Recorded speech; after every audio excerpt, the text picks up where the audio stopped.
I'm very happy that we found the time and date for all of our speakers to be in the room at the same time.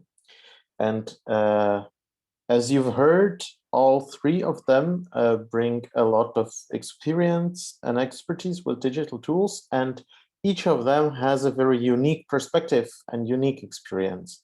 So this is an opportunity, you know, to learn about perhaps what you need to know for your next grant application with a digital aspect, or things that have been bothering you about digital musicology. Now is your opportunity to get very varied and well-founded answers. So we'll use, I would say, the same procedure as we did in the discussions after the individual talks. So in Zoom, there is a raise hand function that you can use to ask a question. And these will be given priority. And you can also ask in the chat. And there will always, you know, I will make sure that the questions in the chat don't get forgotten. So, I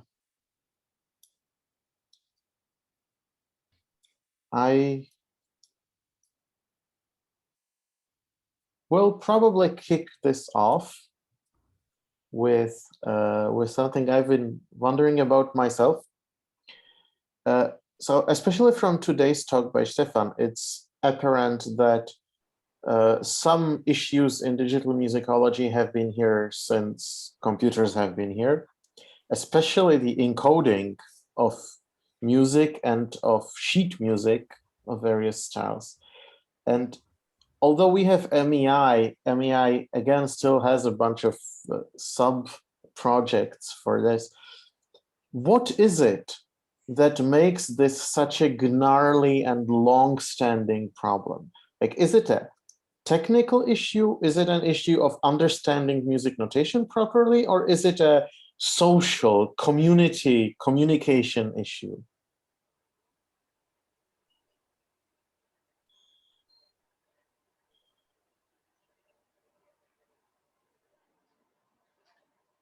Can I make a first suggestion? That there's something one learns, I think, when you study a particular notation for a long time. Like I've worked with lute tablatures, for instance, for most of my career, and looking at work on other notations, one has to realize that encoding is actually an interpretative act. There is no such thing as an objective encoding. You can't do it because the nearest you'll get to that is an image which duplicates what's there. I mean, it's rather like, is it Umberto Eco talks about, or is it the other guy, Borges talks about a map which contains all the detail of a location, is actually, of course, as big as the original location, so it's not a map anymore. You know, when I look at a lute tablature manuscript, I have to make decisions about, does this dot pertain to this note or that note? Is it actually just a defect in the paper? Or is it, you know, a drop of ink that fell off the pen?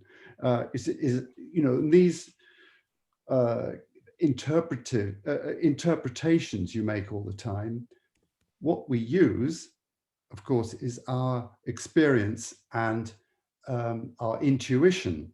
But of course, that is based on our human, career-long experience of these things, which of course brings up the whole question of whether artificial intelligence can ever be like human intelligence. And I think it becomes a very complex area of discussion.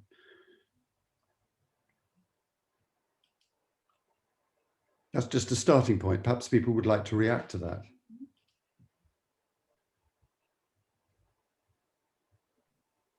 Yep, Luisa, Stefan. Well, from my, it's not a reaction, but the other point which Jan pointed out, I can maybe report from my own experience that having studied and experienced both worlds, so to say, of computer science and musicology at the same university, I was, and I think it's not a special trait of Tübingen or something, but it was always interesting for me that it was much easier to have computer scientists being interested in music than the other way around. So all the help and encouragement for what I did from starting my studies was always almost exclusively by computer scientists who were somehow amateurs of music and very interested in music, and they were also very open and had ideas what one could do. On the part of musicology, it was very difficult to, in the beginning, it was completely strange for them, or they thought it's not, it's only playing around, but it doesn't have any sense to do that.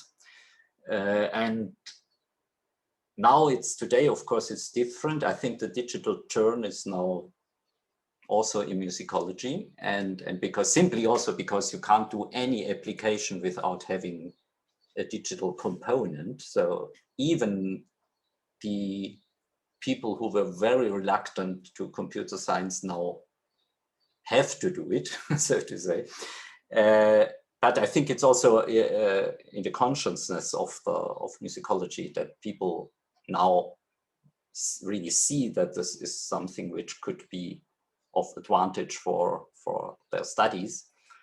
And I don't know why this is, partially because, as Tim Crawford said, because philologists were very much advanced. They had already many years ago, before they had their encodings of text and so on, when music was still very few encodings.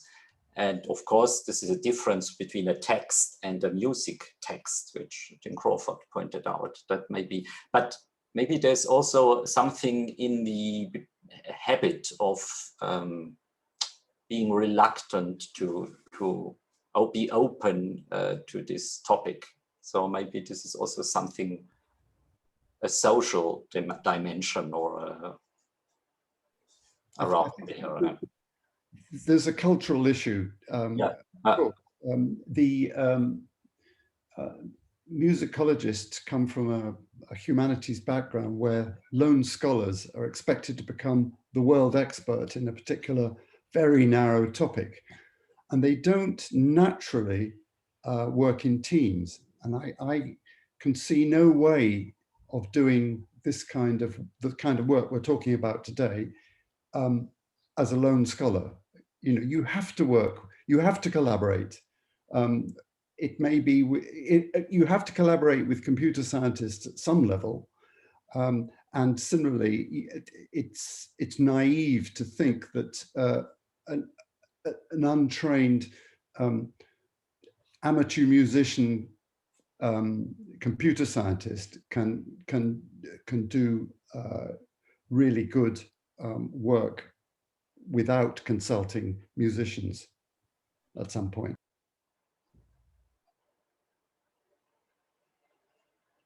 Yeah, Luisa, feel free to speak whenever. Thank you. Well, if I can follow up on a couple of points that have been made. First of all, responding to the very first question and connecting with what Tim was saying about encoding as an interpretative act. And I don't do encoding. I said it very clearly yesterday, even though I have read about it and I have ask myself philosophical and technical questions about it, and other people.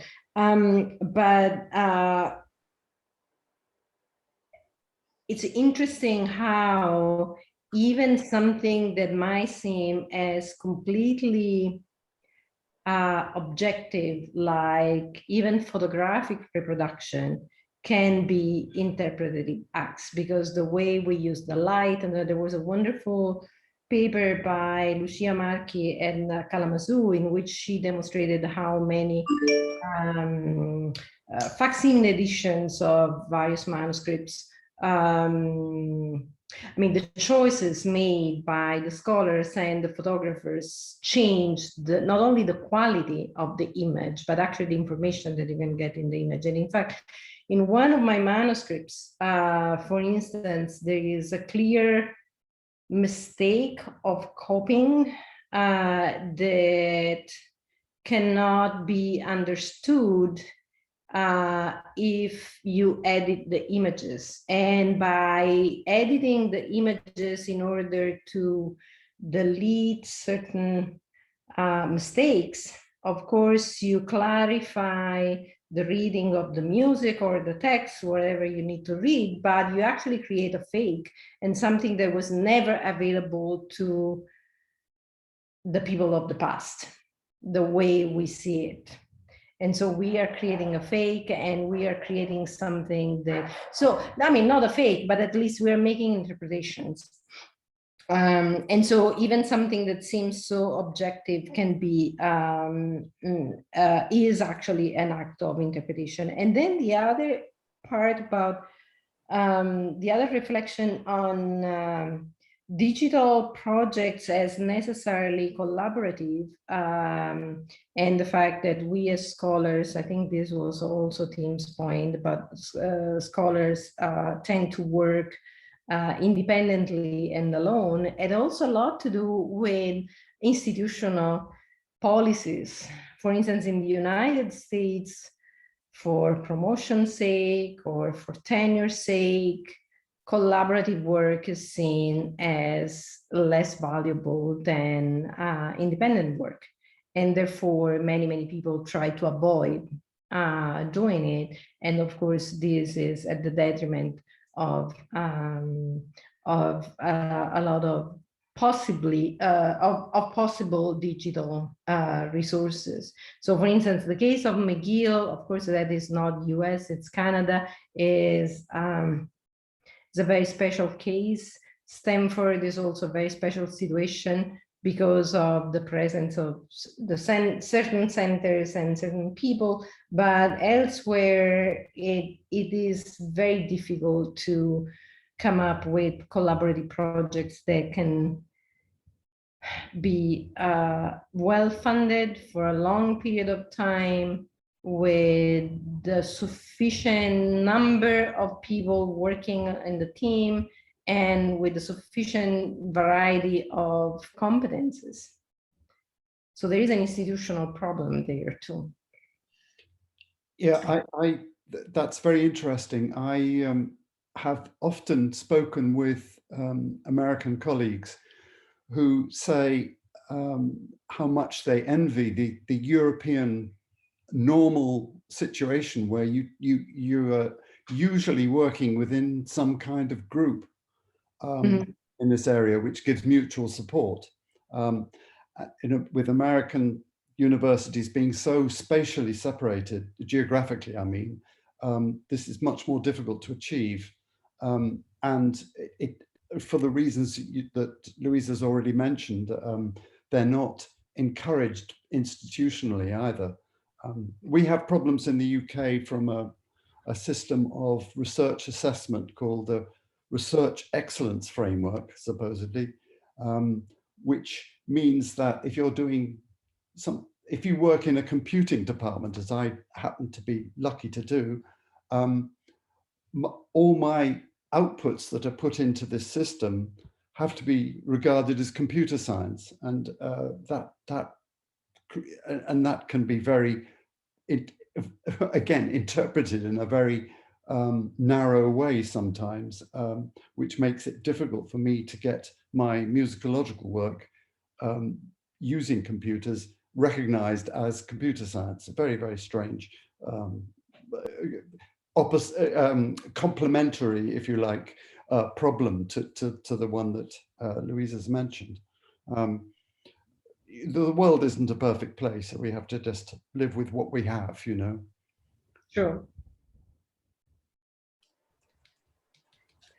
Yes, exactly. That I think that's the reason why, in my case, at one point I decided that I need, and if I really wanted to realize the project that I discussed yesterday, I needed to make compromises, and so using available platforms and renouncing certain features that I would have liked to have, and so on and so forth, because otherwise it wouldn't have been possible. And still, it's not finished. I could maybe add a comment on the first argument, which from Tim and Luisa, on which I totally agree, that is that encoding is an interpretation, and also objectiveness is illusion in a certain way. On the other side, I think, and I've experienced that doing this or trying this to encode and to formalize and to give it to the computer leads to often to very surprising results, which you couldn't foresee before, because your view is very trained and in manners you have learned from the beginning as a musicologist, for example, to look on the music or on a score, and suddenly you have questions, or you see something which you didn't know before that you would even have these questions, because you couldn't think about this. So I think it's a really, in this way, it's still a benefit to try such projects and these encodings and so on, being well aware that this is not a fiction of giving it to a supernatural instance who is totally objective or something.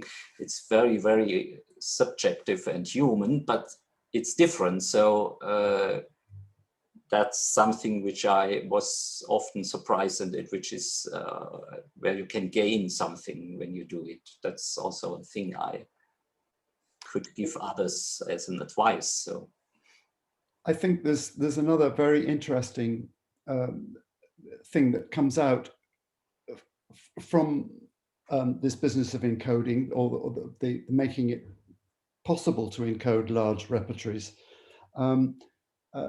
which is exemplified in a way in the work of Michael Cuthbert. I don't know if people know his name.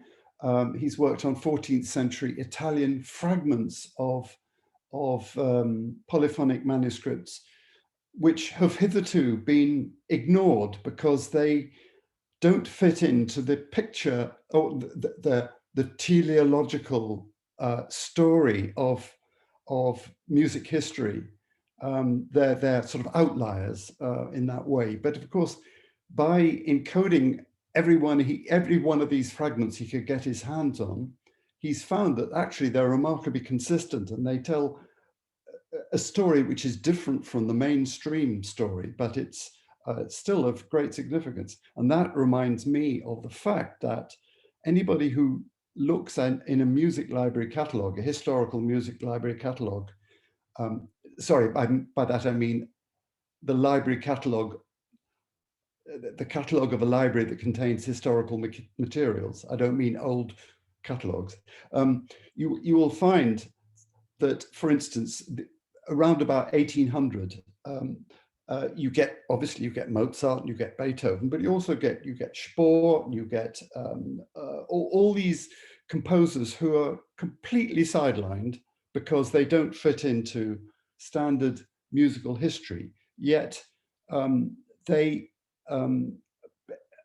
are in fact the kind of foothills of the mountains that were Mozart and Bach and Beethoven and Brahms and these great composers. And of course, they represent the norm against which, in the past, very knowledgeable individuals have measured the great works and have passed that tradition on. Now we have the possibility, in principle, of maybe in 20 years' time, of having vast amounts of late 18th century, early 19th century symphonies, for instance, the kind of work that Barry Brook did on the French symphony in the 1960s. You know, the music of the context I suddenly popped into my head were virtually in Prague. One of the most popular pieces of music from about 1800 was the Battle of Prague by Kozeluch. I don't know if I pronounced the name properly, but he was a Bohemian composer. That's an example of possibly the most popular piece of music to play on the piano in say 1800, composed by someone who is completely forgotten today. And to me, this opens up wonderful vistas of possibility of music to listen to and so on, which could be given to future generations, if you like, by musicologists.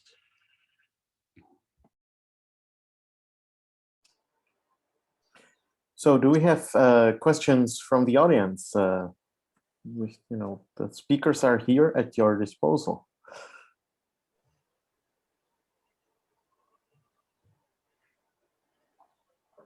So perhaps. Okay, go ahead, David. About the digital projects, I would like to ask if there is something going on with the heritage of Fred Snyderberg. I don't know if you know about his work. He was, it's many years ago, he tried to do some research about the Halbtonverschiebung, the pentatonical and the diatonical dialects and this kind of variant. And I think that Peter Manartz was up to reanimate a bit his heritage, but it was, of course, a very outdated computer system with which he was working. I wonder if something is going on with this research, or no, you don't know, and if something is going on with it. It was in Niederaltaich. He had a presentation about it on Cantus Panus meeting, but I don't know if someone took up this subject. What was the name again?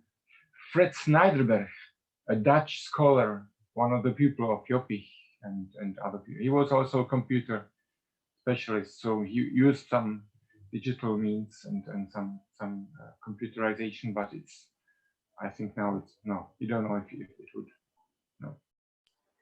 Sorry, it's just I haven't heard about it. I don't know it, but there are, that's maybe another feature, that you don't know what's going on with different people. So still, you're still surprised, at least for me, I'm still surprised to find.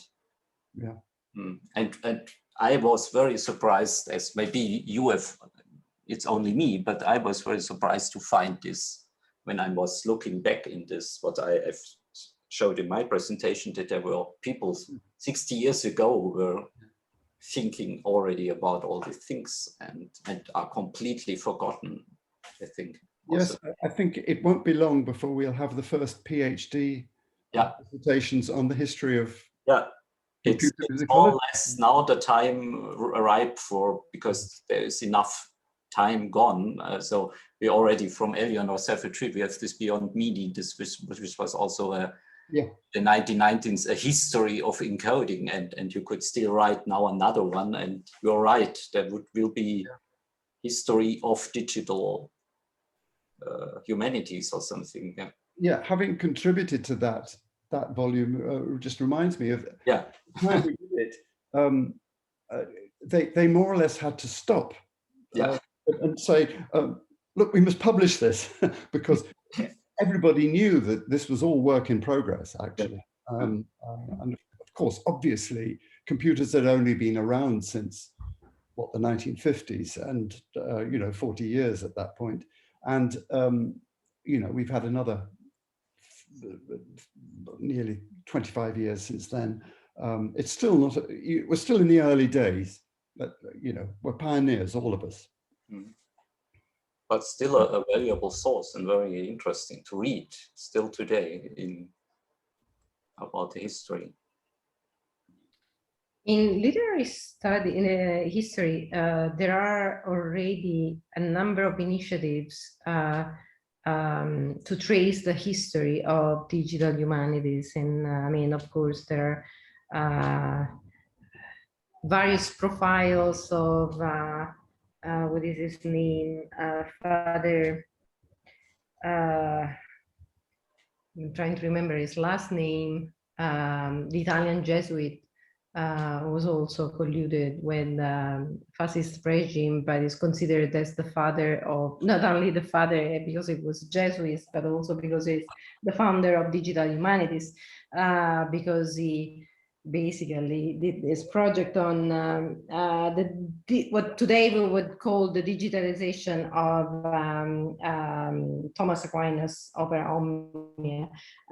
So there are a number of historicizing projects on or studies on the history of digital humanities. I wonder if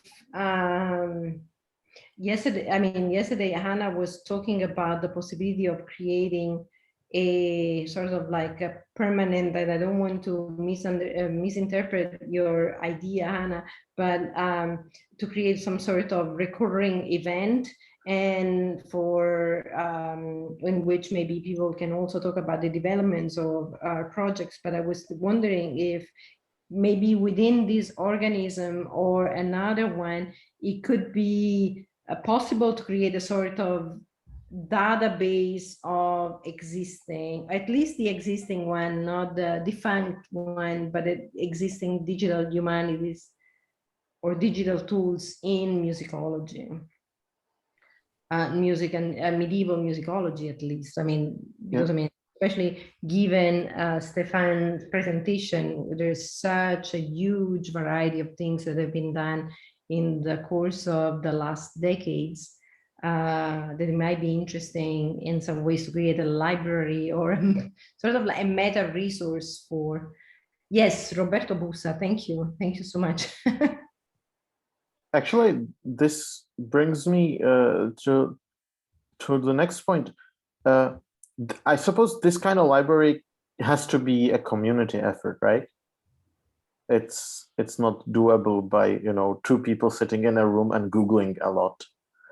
Right. I mean, if digital tools are communitarian behavior, something like this is even more. Yeah. But I think there is already, Luisa, I don't know how it is, maybe you have a better idea, the medieval research, not only music, but medieval studies run by the Medieval Academy of America. They have this idea to have one portal for all research pages, and it's not, I did some peer reviews for them, so it's really peer reviewed. It's not that they put all addresses there, but it's really proof that it's updated, that they know who is the author. I don't know how the state is now. Do you maybe have an idea? Because this is, which I think would maybe not be that useful to detach music from other projects. I think that we meet with other, like with the linguists, with visual studies. So I think that it's very useful to have it on one website. And I think that such a website already exists. So this is, maybe, do you have an idea how the state is? This website. Yeah, thank you for mentioning that. And in fact, Lisa. Yeah, thank you, Deborah. Yes, that's it. Yes, MDR. Yeah.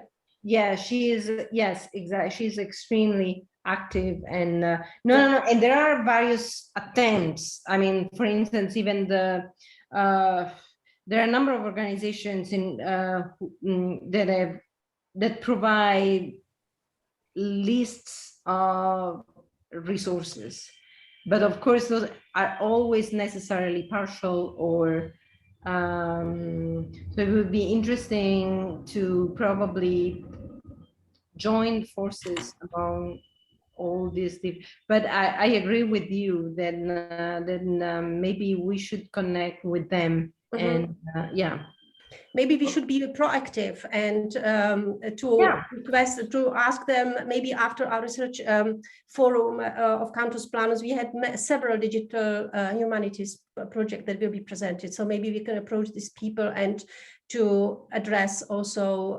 the Medieval Academy of America, if they can include these research pages on their website. So. Right, yeah. This brings up the issue that already was present in Luisa's talk, right? Like, how do you differentiate between the digital tools that may be more generic and the research outputs, which I suppose are the research project websites, which I suppose are indexed by this association? Because it would make sense to have some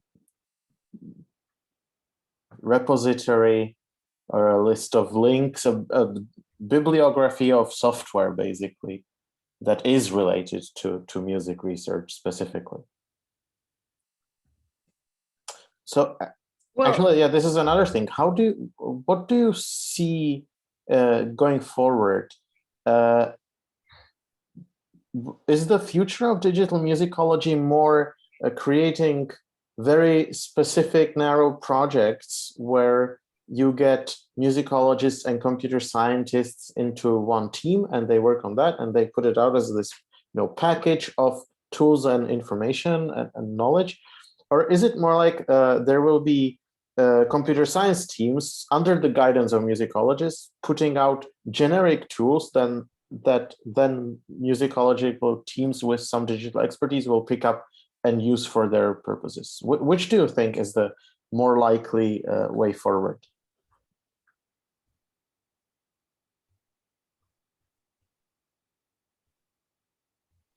I'm not sure it's a question of more likely. I don't know which is the healthier, or maybe is an interesting question. Having just finished this Trumper project, one of the points about that was to create at least the beginnings of a set of tools tools or components which can be put together in other ways to solve different problems by other people later on.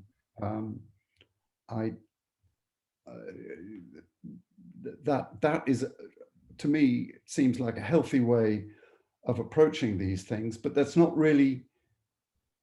And actually, come to think of it, I suppose one of the things that lone scholar musicologists have done in the past is create reference books. I mean, think of Eitner's monumental bibliography of, sort of work on individual musicians and editions and things. We for years and years, we used those things as tools in our research. Now there are digital equivalents of those. And the same applies even to editions in a way. They're starting points for other people's work in performance or future editions. Think of people standing on the shoulders of giants, as that they always say about scientists. I think to prioritize one over the other, that is the narrow and deep versus the broad and shallow, would be wrong, because I think there's a place for both, actually. And I don't know which is more likely to get funding in the future. It depends on the size of each of these projects and how much resources are available from different national funding bodies, I suppose. I agree, or I have the feeling that, as I also pointed out in my talk, that that we are in somehow repeating the history of musicology now, but in a digital way. So there were, when musicology was born, it was very concerned with, for 100 of years, with making editions and delivering the basic material to work with. And I think this being concerned over years now with encoding and building up a repertoire is a little bit a repetition of this history. And that maybe now and in the nearer future, we have enough such tools. And in that point, it is also important to have knowledge of existing tools. So that is what we discussed before, that further students or further generations might now more or less it will be normal to have these tools, and that this will be a basis and a standard, and then you can start from there to build new things, what we or the previous generation couldn't simply do, because it was first a task to provide material. So in chant, for example, it's still the question, how do we get all these 10,000s of manuscripts, including fragments and all, into a form that we can access, and then work on this vast amount of material. So I think we also have to recognize that musicology, despite what quite a lot of musicologists would say, I think musicology is really a way of creating material for performers. And I think it's very important, not just singers, I mean instrumental performers as well. And I think that means engaging with audiences, actually, ultimately. So I think in that way, there is a healthy future. I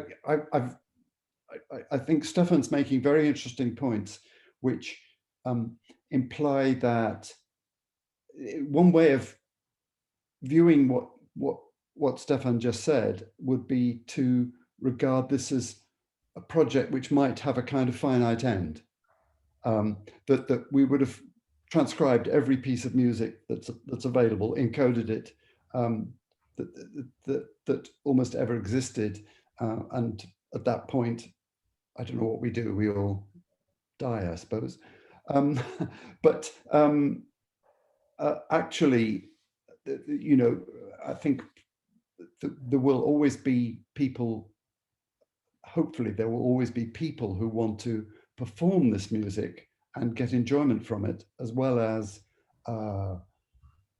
listening to it, perhaps realized by computers in ever more sophisticated ways and so on.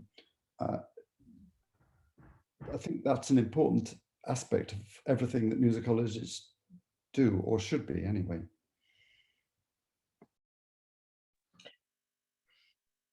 Yeah, we have a question from the audience. Ellen Hunigan wants to ask.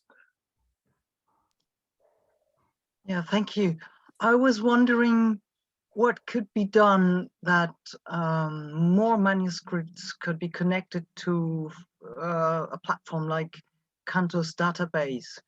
Because I was doing some research during the last month and the last year, and due to the pandemic, it was impossible to travel anyway. And I found a lot of manuscripts, there were no connections to for images, and well, there is a wonderful work done with all what is already in there, but I was wondering what could be done to maybe bring libraries much more into the digitalization process, but maybe also, I think sometimes there are manuscripts digitized, but there is not connection. So it's maybe also a financial thing, or connecting people, or who can work on it, who, yeah, just what could be done to bring more manuscripts connected with this platform.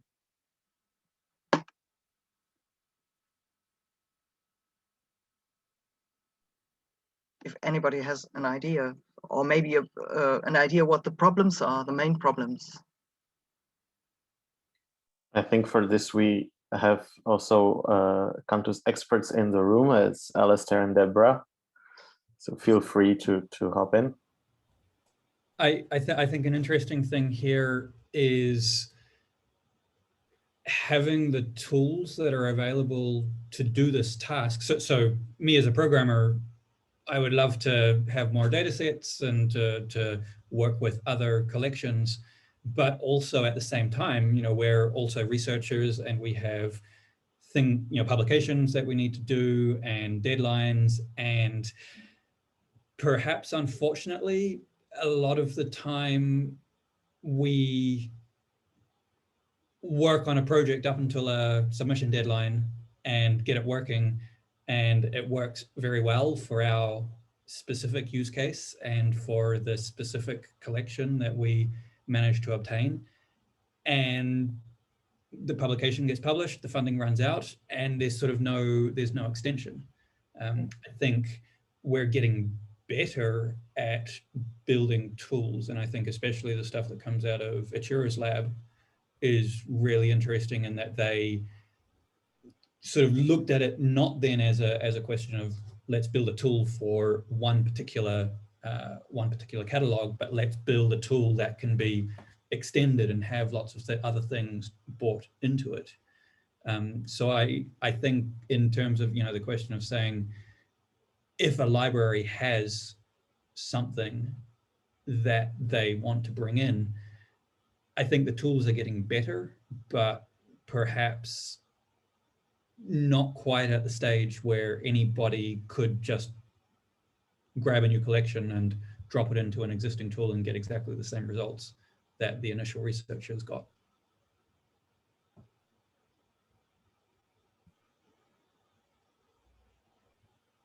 I think Deborah is yeah. I just add into that. We have a long list of jobs that we actively kind of try to get done, so the to-do list grows and grows, but we have lots of RAs right now at Dalhousie University who can add records, who can proofread records. So we're trying to get through a lot of that. I put a plea in the chat that if you know of a library that has images available for a manuscript that we don't have linked, just send it to us and let us know. The links are pretty easy to add if we can map the pages to them. Sometimes that takes just a little bit of figuring out how the image numbers of the data set match with our folio number set, but that's something that we can sort out. So basically it's just knowing that the images exist. We sometimes just come across them when we're doing other work and say, oh wait, this set is already up. But we often just don't look around for that extra, are the images available yet? So if you are working on a source and you see images and we have an index, tell us and we will do our best to get that up right away. And I think also Dominique Gatté with his medieval music manuscript online, which is also tied to the Cantus database, is doing a lot of work in this sense, looking for available digital manuscripts and putting it out there. So certainly there is that initiative also.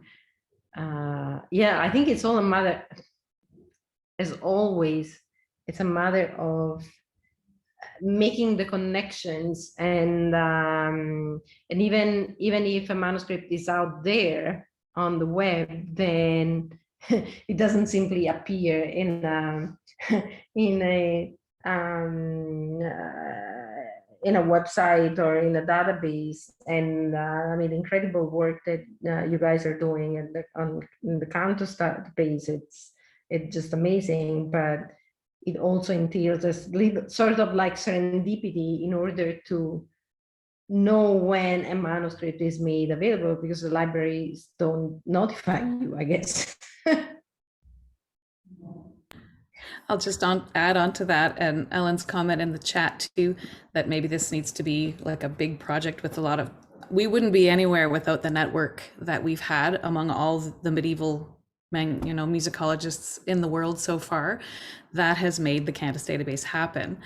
And it continues to sort of need that support sort of from everybody. So it is a collaborative site, really, and we try to manage as best we can the contributions from everybody and the notifications. So it's stronger when everybody participates. And the other thing I want to add in is that this field of medieval musicology, I think it's been said before, it won't be me saying it first, we are some of the most collaborative musicologists at any time, any place in like the history of the study of musicology. It's the medievalists who've gotten together and shared things. And this has made it really exciting to be able to build this field. It doesn't happen in every field. It doesn't happen in every aspect of musicology. So being in medieval musicology and being willing to share what we know and then build on that it's been really exciting, and it's been the start of all these tools. Sure. How do you incentivize this kind of collaboration for digital musicology, where the community so far hasn't coalesced in the same way?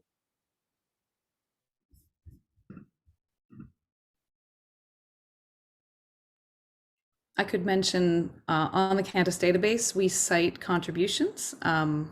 So you get an electronic publication when you add, say, a manuscript description to it, or when you do a whole inventory.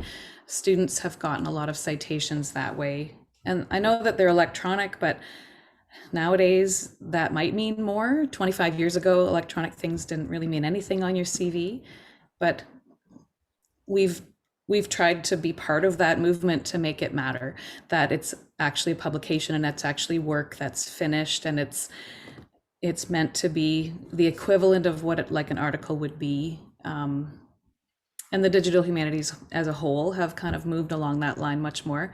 So having those citations on the site has been, I think, a boost, because the names are searchable and they're findable on Google and whatnot. So that can become part of your publication record.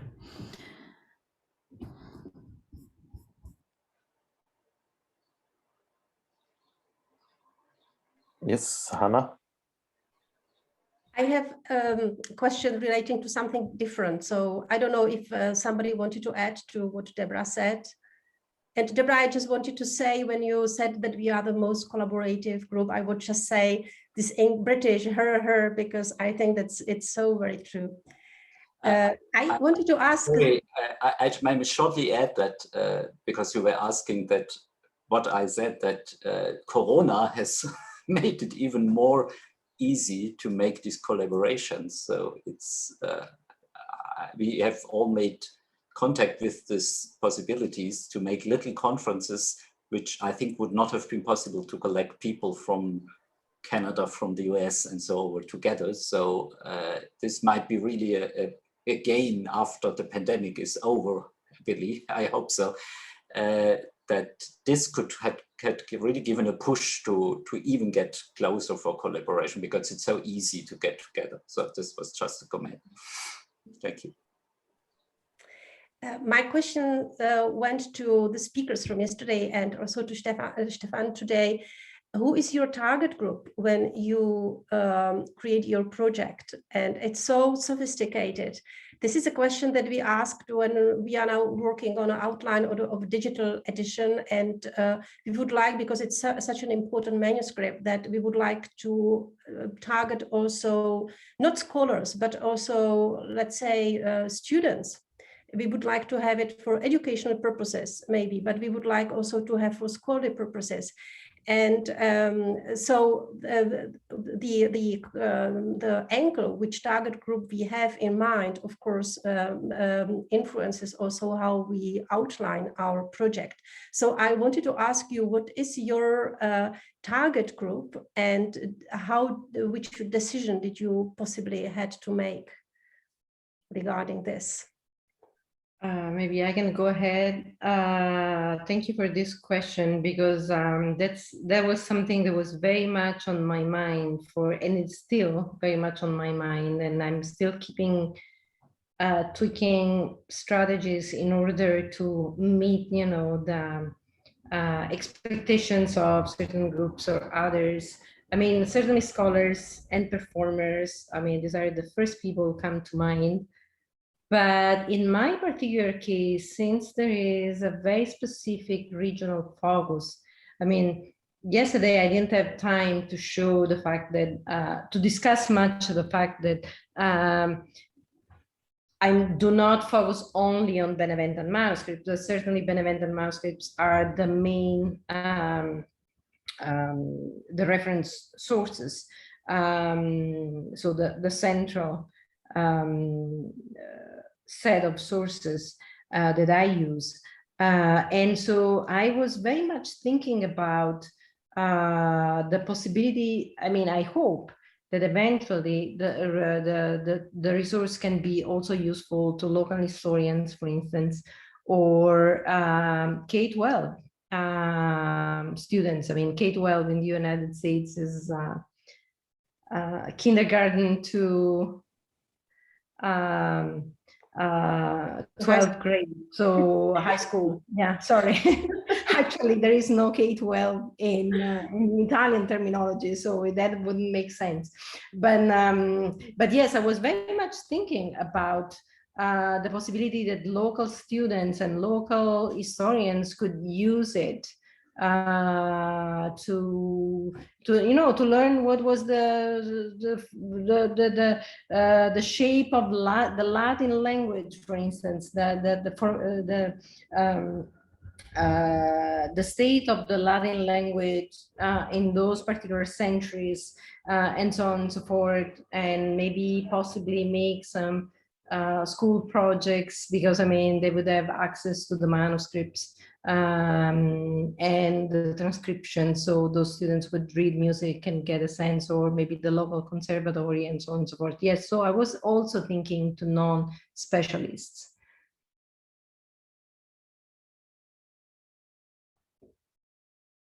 Especially since, in addition to all of that I've already said, I mean, there is mention of specific sites that people might know from the city and the region, and so that they can find, oh, this is the place where this particular monastery used to be, and so on and so forth. So that was very much in my mind.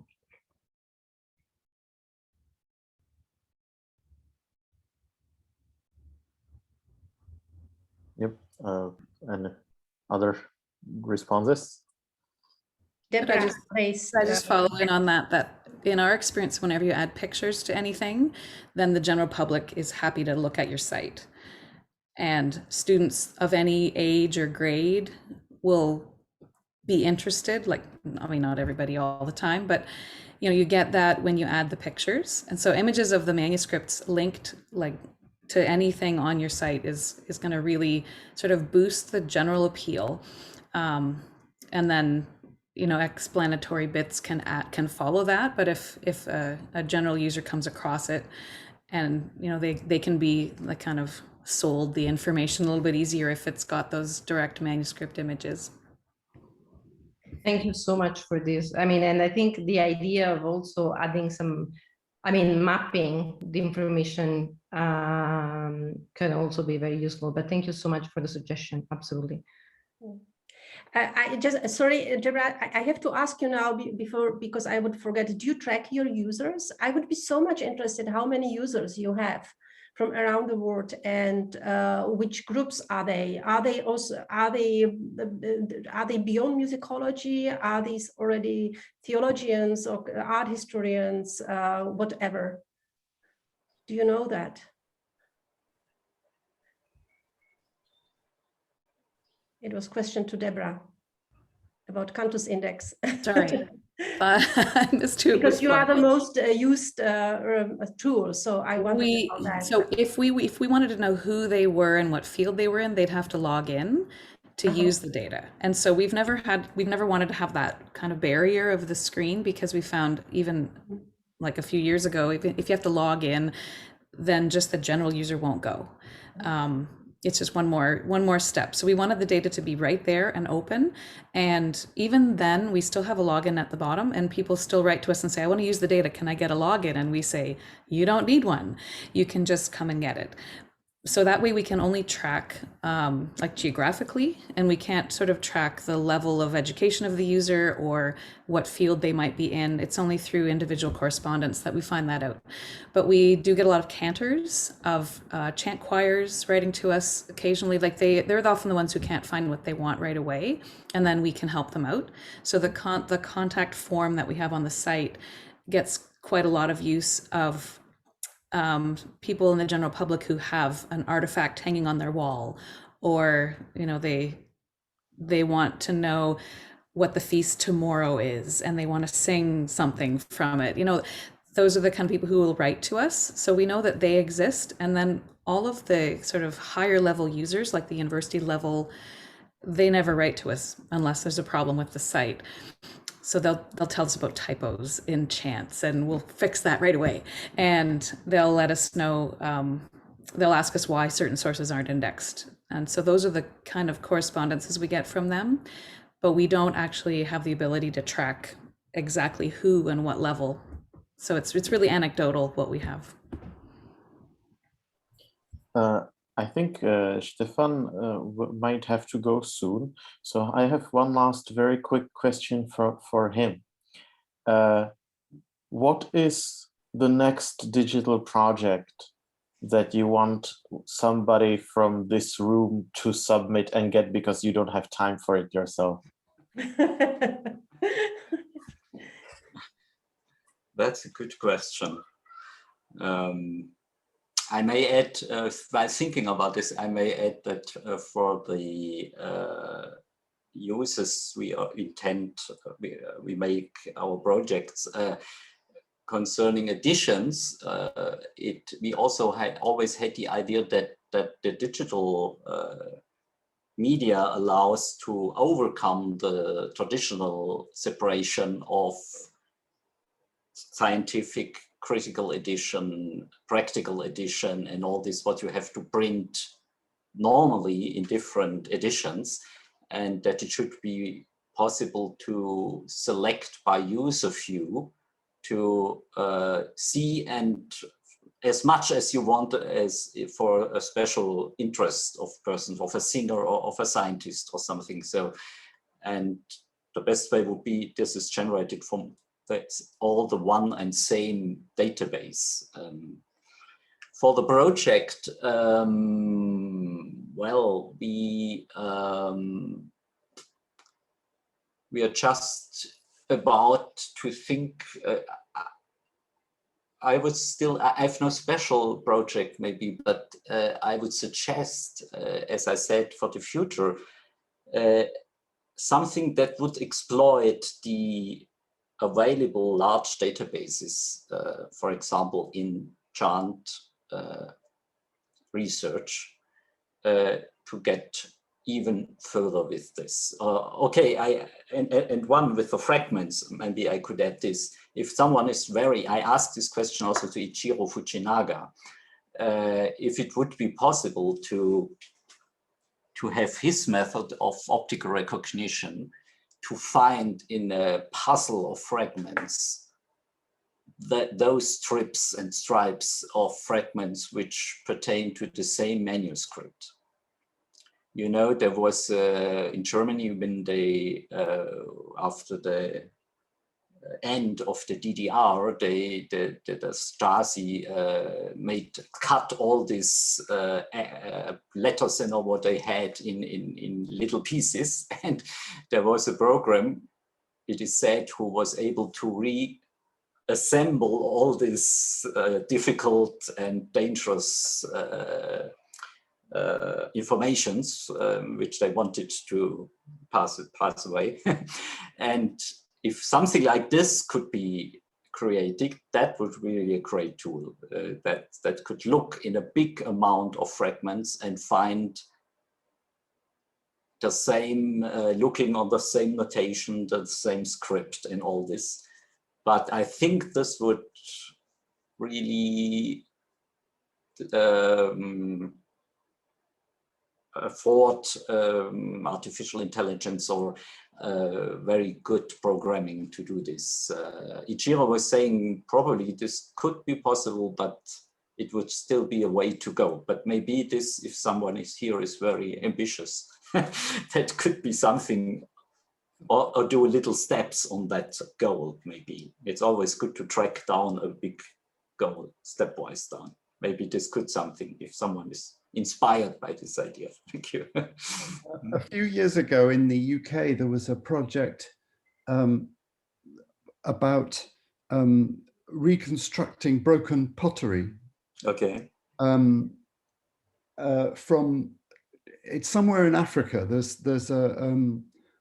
a particular valley which is full of broken shards, they're called in English, of pottery, which are thousands of years old. And the project was about 3D imaging of all these shards, and then running a program which would find which ones fitted together to make a concrete object.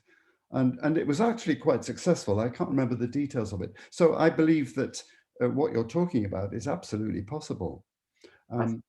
I think also that one of, not completely unrelated to this, is something which I would love to see more work done on, which is, it's really tricky computer science. That is handwriting recognition in music manuscripts. I mean, this may well apply to your medieval manuscripts. I'm not in that field at all. I'm sure that even though scribes followed very conventional paths, that there would be individual differences between them. And of course, this was one of the first what you might call digital humanities projects, looking at who were the authors of certain texts and so on. It's the same kind of intellectual problem. Is this play by Shakespeare, and so on. In the same way, some wonderful work was done at the University of Rostock. It must be 15, 20 years ago now, on the big collection of music from the Stuttgart court, which is there, 18th century. And they started at least codifying all the different scribes using computer-assisted technology. But I think that sort of ran into the problem that the digital tools at that time were simply not powerful enough to do what you could do now with cloud computing and so on, where you could run really deep learning on these things. Even recognizing Bach's hand and distinguishing it from his wife, Anna Magdalena, is something that only a few Bach scholars can do, but actually once it's pointed out to you, you can see that there are differences. She obviously imitated his hand very closely. And when you look at these things very closely, you can see the difference, but you have to be a bit of an expert. And I don't know whether any computer program can do that yet. And that would be a tremendously valuable thing. Yeah, the obvious answer here is give us the data and it will work, but it's not that simple. Anyway, it's all there. Anyway, first of all, Stefan has to go. So thank you very much for sorry, but sharing. To catch the train. So thank you very much and have a nice discussion and see you soon. Bye-bye. Very interesting presentation. And thank you for reminding us of Heckmann's work. One of the first things I did in 1976, I visited the Deutsche Musikgeschichtliche Archiv in Kassel, and in that very hot summer of 1976, and I persuaded them to give me copies of many microfilms. That was all due to the work that he'd set up. That was all microfilm. That was long before digitization. Okay, thank you so much. Bye-bye.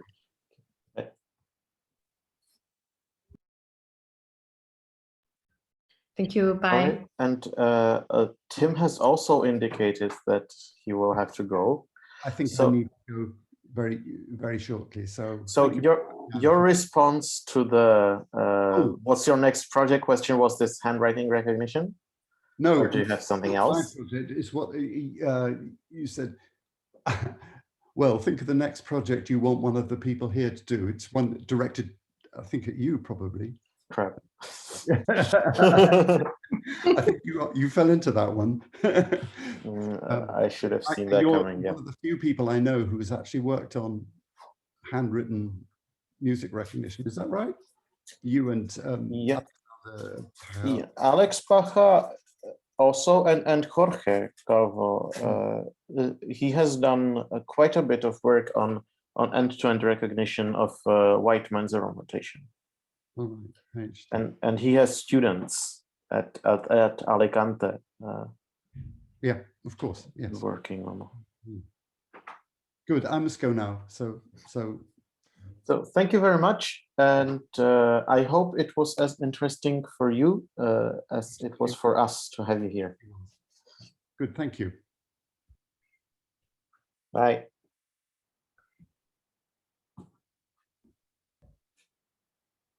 And I think I have to go too. So. Okay. What's your next project for one of us here? You're asking me? Yeah. What you don't have time to do, but you want it done? Oh, well, I mean, one of the things that I wanted to do with my current project was to show the neumes on top of the notation in an interactive way, which is something that I wasn't able to realize, and is one of the things that I had to give up. So who knows, maybe in the future there can be some computer science expert who can help me realize that. But I certainly don't think I have the energy to do that. Another project is the digital edition of an hymnal from Naples, which I'm also hoping to publish in print with the Institute of Medieval Music, and Deborah knows about that. But there is also the idea of creating the edition on the digital edition with the Landing Library, and it's a 13th century hymnal from Naples, and it would be, I mean, one of the dreams, I mean, if we are talking about dreams, would be to reconstruct to provide performances that reconstruct the acoustics of the original churches. But again, I don't know if I would ever be able to realize something like that. So if we're talking about dreams, that is one dream. If we are talking about reality and things that can be done in reality, then certainly making more tools and more editions available. But apparently there is work being done on reconstructing the acoustics of non-existent spaces. Yeah, absolutely. Absolutely. The point is that this, again, is a collaborative project, would be a collaborative project, so that cannot be done by a single person. Yeah, sure, but... Yeah. Yeah. All right. So thank you all for coming, for discussing. Thank you, Deborah, for fielding the Cantus-related questions, even though it went above your job description today. And of course, thanks to Luisa for being with us yesterday and today, and for sharing her most recent and actually as of yet unpublished work. I'm excited to see where it goes. And hopefully we will get all of you in the next workshop of this series, which will take place after the summer heat dies down at some point in October, I think. We should have a workshop focused more on working with modern notation in collaboration with the Bohuslav Martinu Institute in Prague, They invited experts from Paderborn who were working on the Beethoven's Werkstatt project. Hannah is nodding. And then hopefully later we will have a fourth session this year where we will have actual musicians, professional musicians who use tools like this, like the ones we're making, in their practice, and they will talk about their perspective on digital musicology and what it gives them and what it doesn't. So that was the sales pitch for all of you registering again. And hopefully we'll see you later. Thank you. Bye. Thank you very much to all those. Keep cold or chilled. Here is terribly warm here. Well, not in your place, Deborah, I suppose. It's raining and cool today, but it's been up over lovely. 30. Yeah, the past few days have been up over 30 Celsius with humidity, so it's like feels like 38 sometimes. Yeah. Well, it's like cooler in southern Italy at this point. I'm staying inside and getting work done. The temperature is very nice right now. I don't know how long it will last, but it is very nice right now. Lucky. Thank you. I see you in July. I'm just sending information through Jim Borders about our meeting. So I'm very much looking. We have 5 hours of presentations, guys. Wow. That's great. It's incredible how many people wanted to present. So we must be really very strict about the times. 5-minute presentations, but you know, it's 5 hours is cruel, but on the